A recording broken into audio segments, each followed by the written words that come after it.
ভালো করে আমটা দাও, আওয়াজ হয়নি, আওয়াজ হয়নি না।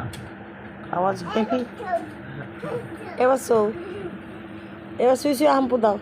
আবার তুলে দিচ্ছে, দেখো চুলের মুঠি ধরে তুলছে আর নামাচ্ছে। এটা কেন নামবে কেন? রাত্রি হয়ে গেছে, গুড নাইট হয়ে গেছে তো। না বাবলি বাবলি, ও বাবলি একটু আদর করে নিচ্ছে অমনি।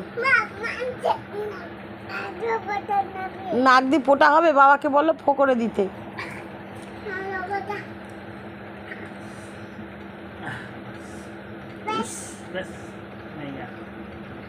নাক সুরসুর করছে, ঠান্ডা লেগেছে, নাকে ডব দিয়ে দিতে হবে আবার। একটু কি হয়েছে, ঘুম পেয়ে গেল নাকি? ও বাবা নাক মুছতে গেছে গো, কি ঢং, আমি আর পারি না গো।